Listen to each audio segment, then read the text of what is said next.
Mi padre me abandonó a los 14 por mi hermano. Años después aparezco en su fiesta familiar exitoso, y lo destrozo frente a todos con la verdad que nunca esperó escuchar. Tengo 29 años. Trabajo como gerente senior en una firma de consultoría y gano más dinero del que mi padre jamás vio en su vida, y necesito contar esta historia, porque lo que me hicieron mis padres cuando tenía 14 años, básicamente me destruyó durante años, pero también, de alguna forma retorcida, me convirtió en quien soy hoy. La cosa es que mis padres, Kenneth y Deborah, decidieron que entre mi hermano Ian y yo, él era el que valía la pena mantener cuando las cosas se pusieron difíciles económicamente, y esa decisión cambió todo para siempre. Supongo que debería empezar por el principio, cuando mi papá todavía tenía su negocio, y éramos, ya sabes, una familia normal. Tipo, yo jugaba basquetbol, sacaba notas decentes, nada extraordinario, pero tampoco era un desastre, y mi hermano menor Ian, que es 2 años menor que yo, siempre fue el cerebrito de la familia. Desde chico, ese niño sacaba puros 10 en todo. Leía libros avanzados, participaba en olimpiadas de matemáticas, todo eso. Mis papás estaban orgullosos de él, obvio, pero en ese entonces todavía sentía que también estaban orgullosos de mí. ¿Me explico? Mi papá iba a mis partidos de basquetbol. Mi mamá era enfermera y trabajaba turnos locos, pero siempre encontraba tiempo para ayudarnos con la tarea. Era una vida normal. Todo se fue a la mierda cuando yo tenía como 14 años, casi 15. Mi papá tenía un negocio de distribución. No era millonario ni nada, pero nos iba bien. Teníamos una casa decente, 2 autos, vacaciones cada año, ya sabes, clase media cómoda. Pero resulta que su socio, un tipo en el que confiaba desde hacía años, básicamente lo traicionó de la peor forma posible. No voy a entrar en todos los detalles legales porque ni yo los entiendo completamente. Pero el tipo desvió fondos, falsificó documentos, dejó al negocio con deudas enormes y desapareció. Mi papá perdió todo, literalmente todo. Tuvo que declararse en bancarrota, vendimos el auto más nuevo, tuvimos que mudarnos a una casa más pequeña en un barrio peor, y mi papá, Kenneth, cayó en una depresión brutal. Y cuando digo depresión brutal, me refiero a que el hombre básicamente dejó de ser mi padre. Se la pasaba en su cuarto, no buscaba trabajo, lloraba a veces, gritaba otras veces, y empezó a volverse amargo con todo el mundo, pero especialmente conmigo. Mi mamá se convirtió en la única que traía dinero a la casa con su trabajo de enfermera, haciendo turnos extra, turnos nocturnos, lo que fuera, y estaba exhausta todo el tiempo, pero nunca se quejaba, solo aguantaba y aguantaba. Y yo intentaba ayudar, de verdad intentaba, cuidaba a Ian cuando mi mamá no estaba, hacía la comida cuando podía, limpiaba la casa, pero nada de eso parecía importar.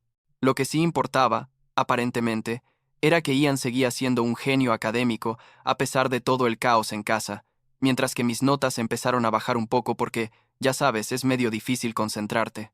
En álgebra, cuando tu papá está gritándole a las paredes, y tu mamá llega a las 2 de la mañana y se va otra vez a las 6. Pasé de sacar 8 y algunos 9 a sacar 7 y algunos 8, nada terrible pero definitivamente un bajón, y mis papás, especialmente mi papá, empezaron a compararme constantemente con Ian. Tipo, mi papá decía cosas como, mira a tu hermano, él sí entiende la importancia de la educación, él sí va a llegar lejos, ¿y tú qué? ¿Vas a ser un mediocre toda tu vida? Y lo decía delante de Ian, delante de mi mamá, delante de quien estuviera. Luego vino lo del basquetbol. Yo amaba ese deporte. Era lo único que me mantenía cuerdo en medio de todo ese desastre. Era mi escape, mi forma de desahogarme. Y no era malo. De hecho, estaba en el equipo titular de la escuela y teníamos chance de ir a regionales. Pero un día, mi papá simplemente dijo, se acabó el basquetbol. Necesitas enfocarte en tus estudios. Y cuando intenté discutir, me gritó que no. Iba a mantener a un vago que solo quería jugar jueguitos, mientras su hermano trabajaba duro por su futuro. Mi mamá estaba ahí y no dijo nada, solo asintió con la cabeza. Y eso fue lo que más dolió. ¿Sabes? Que ella tampoco me defendiera. Me prohibieron todas las actividades extracurriculares. Todo. Básquetbol, el club de ajedrez al que iba a veces, incluso dejar de juntarme con mis amigos después de clases porque según mi papá, yo necesitaba estar en casa estudiando como Ian. Y la ironía es que Ian ni siquiera necesitaba estudiar tanto. Ese niño era naturalmente inteligente. Le salía todo fácil, mientras que yo tenía que esforzarme el doble para sacar notas apenas decentes. Pero eso no importaba. Yo era el fracaso y él era la estrella, y cada día eso se hacía más y más obvio en la forma en que me trataban. Las cosas empeoraron tanto que mi abuela, Alice, la mamá de mi papá, vino a visitarnos después de como 6 meses de no vernos porque, supongo, mi mamá, finalmente le contó lo mal que estaban las cosas. Mi abuela siempre fue directa, sin filtros, tipo esa señora de 70 y pico años que dice exactamente lo que piensa sin importarle nada, y cuando vio cómo estaba la situación, cómo mi papá me trataba, cómo yo básicamente me había vuelto invisible en mi propia casa, dijo algo que cambió todo. Ella dijo: «Mira, Kenneth, Débora, ustedes no pueden mantener a 2 niños en esta situación, están apenas sobreviviendo, ¿por qué no mandan a uno con Donald y Sharon? Ellos nunca pudieron tener hijos. Tienen espacio, tienen estabilidad, podrían ayudar». Donald y Sharon son el hermano de mi mamá y su esposa. Viven como a 3 horas de donde estábamos nosotros, en un pueblo más pequeño pero bonito. Y sí, ellos siempre habían querido hijos pero nunca pudieron. Algo médico que nunca entendí bien. Y escuché esta conversación desde mi cuarto. La puerta estaba entreabierta, y mi corazón empezó a latir rapidísimo porque pensé: ok, tal vez esta es mi salida. Tal vez puedo irme y estar en un lugar donde no me comparen constantemente con Ian, donde no me hagan sentir como basura todos los días. Pero luego escuché a mi papá decir: bueno, obviamente Ian se queda aquí, él tiene potencial, va a conseguir becas, va a ir a una buena universidad, necesita estar cerca de las mejores escuelas. Y mi mamá, mi propia mamá, dijo: sí, Connor puede ir con Donald y Sharon, tal vez un cambio de ambiente le haga bien. Y ahí fue cuando realmente entendí, que para ellos yo era prescindible. No el hijo que valía la pena mantener cerca, no el hijo en el que valía la pena invertir, solo el que podían mandar lejos sin pensarlo 2 veces. Me mudé con mi tío Donald y mi tía Sharon como un mes después de esa conversación. Mis papás lo presentaron como algo temporal, tipo, es solo hasta que nos estabilicemos, pero ambos sabíamos que eso era mentira. Empaqué mi ropa, mis cosas, que no eran muchas, porque habíamos tenido que vender un montón de cosas cuando perdimos el negocio, y mi papá ni siquiera me ayudó a cargar las cajas al auto. Ian lloró cuando me fui. Él tenía como 12 años y creo que realmente no entendía por qué me iba. O tal vez sí entendía y se sentía culpable. No lo sé. Le dije que todo iba a estar bien, pero honestamente, no sabía si era verdad. Los primeros meses, con mi tío y mi tía, fueron raros. No malos, solo raros. Ellos intentaban mucho, demasiado tal vez, hacerme sentir bienvenido. Pero yo estaba enojado, resentido, deprimido, todo junto. Me inscribieron en la escuela del pueblo, y yo era el niño nuevo en mitad del año escolar, no conocía a nadie, no tenía amigos, y extrañaba mi vida anterior, incluso si esa vida era una mierda. Mis notas seguían siendo mediocres, dormía todo el tiempo, básicamente estaba pasando por el peor momento de mi vida, y no sabía cómo salir de eso. Pero Donald, mi tío, es un tipo especial. Él trabaja en una empresa de tecnología, algo relacionado con software. Gana bien, pero no es ostentoso. Es súper tranquilo y paciente. Y en lugar de presionarme como mi papá, simplemente me dio espacio.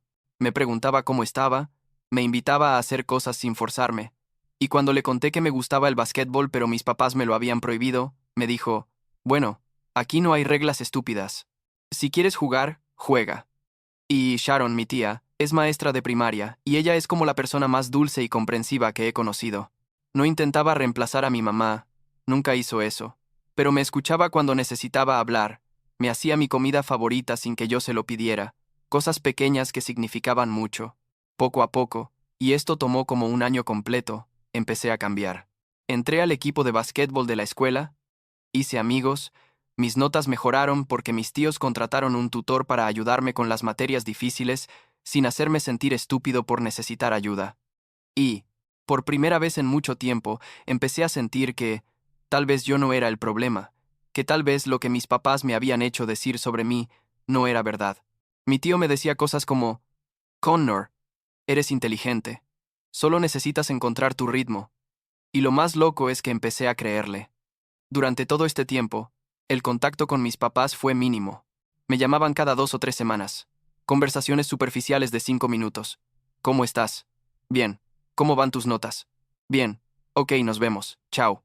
Ian me llamaba más seguido y me contaba sobre su vida, sobre cómo había ganado no sé qué competencia académica, sobre cómo mis papás estaban orgullosísimos, y yo me alegraba por él, de verdad, porque él es mi hermano y lo quiero. Pero también me dolía escuchar lo mucho que mis papás celebraban cada logro suyo, mientras que ni siquiera preguntaban sobre mi vida en detalle. Me gradué de la preparatoria con un promedio de 8.7, que no es espectacular, pero considerando de dónde venía era bastante bueno, y conseguí una beca parcial para una universidad decente. No era mi universidad soñada, pero era buena, y mis tíos estaban tan orgullosos que lloraron en mi graduación. Mis papás vinieron a la ceremonia, se sentaron en la parte de atrás, tomaron fotos, pero la mayor parte del tiempo la pasaron hablando sobre cómo Ian, que estaba por graduarse de la secundaria, ya tenía garantizada una beca completa para una universidad de prestigio. En mi propia fiesta de graduación, que mis tíos organizaron en su casa, mi papá pasó más tiempo hablándole a la gente sobre el futuro de Ian que sobre mis logros, y yo solo sonreía y asentía porque, ¿qué más podía hacer? La universidad fue donde todo realmente cambió para mí. Estudié administración de empresas, me metí a clubes, hice networking como loco, conseguí pasantías cada verano, y descubrí que era bueno en eso, como realmente bueno. Tenía habilidad para entender a la gente, para resolver problemas, para liderar equipos, y me di cuenta de que mi valor no estaba en ser un genio académico como Ian, sino en ser alguien que podía conectar con otros y hacer que las cosas sucedieran. Me gradué con honores. Conseguí un trabajo en una firma de consultoría bastante reconocida y empecé a ganar dinero real, tipo más de lo que mi mamá ganaba como enfermera. Los siguientes años fueron una escalada constante. Trabajaba como demente, 60 hasta 70 horas a la semana a veces. Pero me encantaba. Me llenaba de una forma que nada más lo había hecho. Me ascendieron a consultor senior, luego a gerente, y hace como 2 años me dieron un puesto de gerente senior con un salario que cuando lo vi en el contrato casi me caigo de la silla. Estamos hablando de 6 cifras altas, más bonos, más beneficios. Compré mi propia casa, un lugar increíble con 3 habitaciones en una ciudad al otro lado del país, y finalmente sentí que había llegado a algún lugar, que había probado que mi papá estaba equivocado sobre mí. Durante todo este tiempo, mi relación con mis papás seguía siendo distante. Los veía en Navidad a veces, en cumpleaños importantes, pero nunca hablábamos de nada real. Ian, por otro lado, había tenido una trayectoria diferente. Se graduó de su universidad de prestigio, pero tuvo problemas para encontrar trabajo en su campo, algo sobre un mercado laboral saturado, y terminó aceptando un puesto que pagaba menos de lo esperado. Luego intentó iniciar su propio negocio, algo relacionado con tecnología educativa, pero estaba luchando por conseguir financiamiento, y cuando me lo contó, yo sin pensarlo 2 veces invertí dinero en su proyecto porque es mi hermano, y lo quiero, sin importar lo que pasó. Hace como 6 meses fue el cumpleaños número 75 de mi abuela. Alice. Mi abuela organizó una fiesta grande en su casa, tipo reunión familiar masiva con primos, tíos, todo el mundo. Yo volé desde donde vivo. Llegué en un buen traje porque venía directo de una reunión importante de trabajo, manejando un auto rentado pero de alta gama porque, bueno, podía permitírmelo. Y cuando llegué a la fiesta, la reacción de mi familia fue casi cómica. Gente que no me había visto en años, me miraba como si fuera otra persona, preguntándome sobre mi trabajo, mi casa, mi vida, y yo respondía casual pero honestamente sobre mis logros. Mis papás estaban en shock, como visiblemente en shock. Mi papá, Kenneth, me vio, y su cara fue de genuina incredulidad, y se acercó y me dijo, Connor, no puedo creer lo bien que te ves. ¿Qué haces ahora? Y yo le expliqué sobre mi trabajo, mi posición, sin presumir pero siendo honesto, y él solo movía la cabeza como si no pudiera procesar la información. Luego dijo, y esta es la parte que me hizo explotar internamente. Dijo, wow, ¿quién lo hubiera pensado? Supongo que te fue mejor de lo que esperábamos. Supongo que te fue mejor de lo que esperábamos. Esas palabras se quedaron dando vueltas en mi cabeza toda la noche. Mi mamá, Débora, también estaba sorprendida, pero al menos intentaba disimularlo, preguntándome sobre mi vida, diciendo lo orgullosa que estaba, pero yo sabía que era pura fachada porque, si realmente estuviera orgullosa, habría estado presente todos estos años, ¿Me explico? Ian estaba feliz por mí, genuinamente feliz, y eso significaba algo, pero no era suficiente para borrar años de sentirme como basura. En un momento de la noche, mi papá intentó tener una conversación conmigo a solas. Me llevó al patio trasero de la casa de mi abuela y me dijo: «Mira, Connor, sé que las cosas fueron difíciles cuando eras joven, pero todo salió bien al final, ¿verdad? Estás exitoso, feliz, así que tal vez lo que hicimos fue lo correcto». Y ahí fue cuando algo en mí se rompió. O tal vez se arregló, no lo sé. Pero le dije: «¿Lo correcto?